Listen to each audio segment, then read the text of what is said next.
Madali ang pagpasok nila Pascual at Sandro sa loob ng pier dahil nakipagbarilan pa sila sa lahat ng mga tauhan ni Iris. Sobrang delikado nga ang operasyon na kanilang ginagawa. Buti na lamang sobrang magaling sila makikipaglaban at napatumba nilang lahat ng mga tauhan ni Iris. Noong narinig nila Iris at Hari ang mga putok ng baril, agad na nga pumunta doon si Hari at kasama ang kanyang mga tauhan. Inutusan ni Iris ang kanyang tauhan na bantayan si Jethro dahil susundan niya si Hari. Dito na nga nakahanap ng pagkakataon si Jethro na makatakas.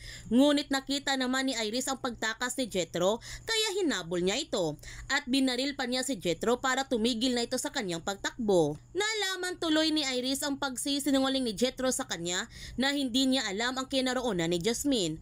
Nangako si Jethro kay Iris na gagawin niya ang lahat para mahanap si Jasmine. Huwag lamang siyang papatayin ito. Buti na lamang dumating si Jasmine at nabatukan niya si Iris, kaya nahimatay ito. Nagtagumpay si Jasmine na iligtas si Jethro mula kay Iris. Tumakbo na naman si Jethro dahil ang akala niya na isang kalaban si Jasmine. Hinabol ni Jasmine si Jethro at sinabihan niya ito na hindi siya masamang tao. Tinanong din niya si Jethro kung ano ang kanyang connection kay Iris. Hindi naman makapagsalita si Jethro dahil sa matinding takot na kanyang nararamdaman. Dumating naman sina Pascual at Sandro sa kinaroonan ni Jasmine at tinanong ni Sandro si Jasmine kung sino kanyang kasama. Hindi sumagot si Jasmine sa katanungan ni Sandro at tinutusan ni Sandro si Pascual na magmanman ito sa paligid. Sa pagmamanman ni Pascual, nakita niya si Hari na kasama ang kanyang mga tauhan nito na patungo sa kanilang kinaroonan.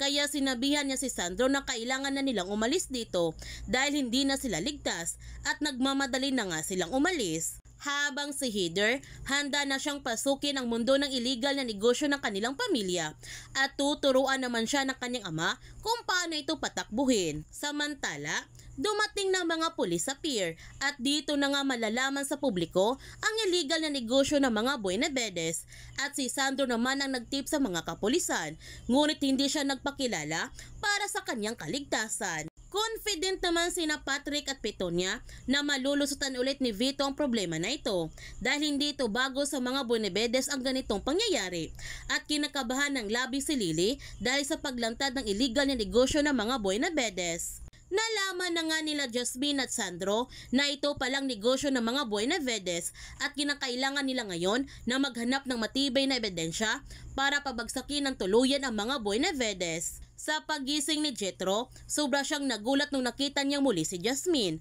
at nagtanong kaagad si Jasmine kay Jethro kung ano ang kanyang koneksyon kay Iris at sa negosyo nito. Kaya huwag natin palalapasin ang kapanapanabik mga tagpo sa Lavender Fields.